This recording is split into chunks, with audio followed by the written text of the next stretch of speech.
وہاں جسم بہت قیمتی ہوتے ہیں۔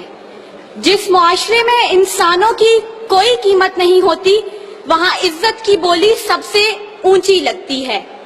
جس معاشرے میں انسانوں کی کوئی قیمت نہیں ہوتی وہاں بنت ہوا سرے بازار طبلے کی تھاپ پر ناچتی ہے، اور جس معاشرے میں انسانوں کی کوئی قیمت نہیں ہوتی وہاں بھوک تہذیب کے آداب بھلا دیتی ہے۔ یہاں ہوس کے پجاری سیاہ راتوں میں سفید جسموں کا جیون سیاہ کرتے ہیں، یہاں پہ ناچتے پیروں کی تھاپ بکتی ہے، یہاں پہ جاگتی آنکھوں کے خواب بکتے ہیں، یہاں پہ پھول سے ہونٹوں کی پیاس بکتی ہے، یہاں پہ جسم ہے بکتے شباب بکتے۔ عالی وقار بھوک 2 وقت کی روٹی کے عوض بنت ہوا کو ابن آدم کی ہوس کا نشانہ بننے پر مجبور کر دیتی ہے، لیکن کہیں کوئی قیامت نہیں اترتی۔ 14 سالہ بیرہ اپنی عصمت لٹانے کے بعد جان سے بھی ہاتھ دھو بیٹھتی ہے، لیکن کہیں کوئی قیامت نہیں اترتی۔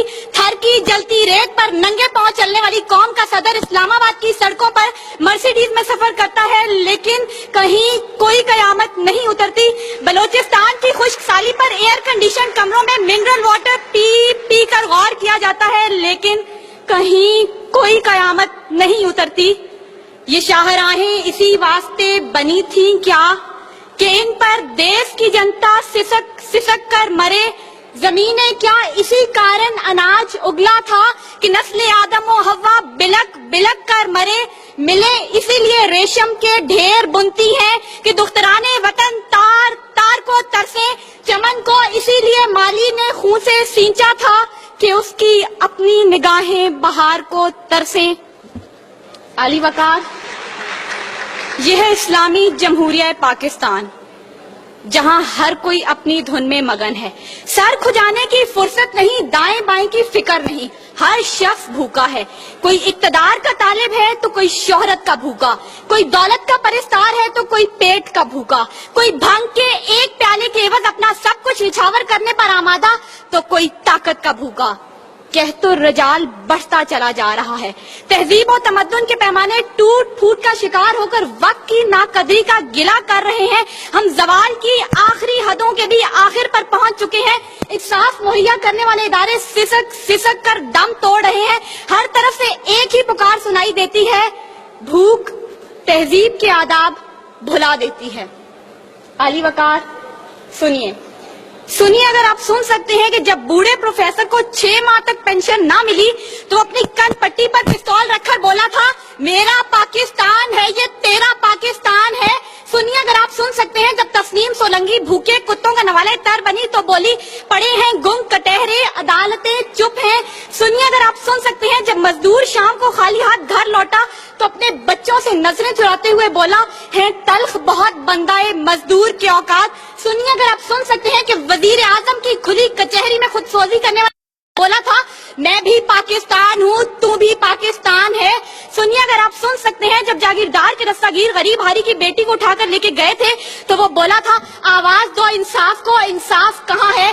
سنیے، اگر آپ سن سکتے ہیں کہ ڈما ڈولا کے بے گور و کفن لاشیں چلا چلا کر کہہ رہی ہے، نوید دو انسان کو کہ انسان مر گیا۔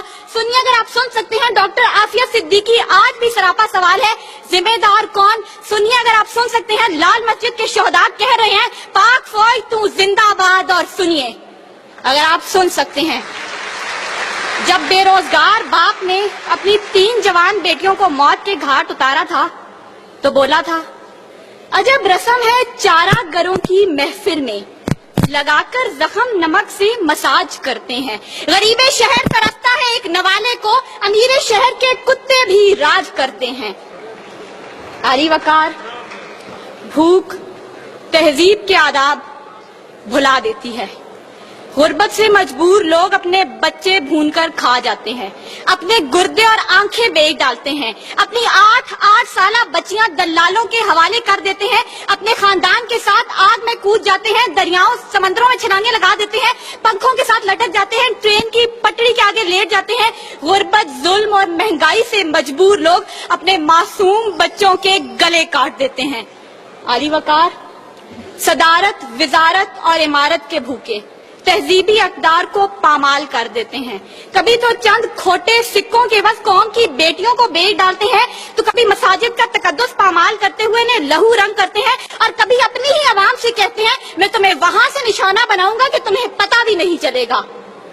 جب لوگ یہ کہتے ہیں خدا دیکھ رہا ہے، میں سوچنے لگتا ہوں کیا دیکھ رہا ہے.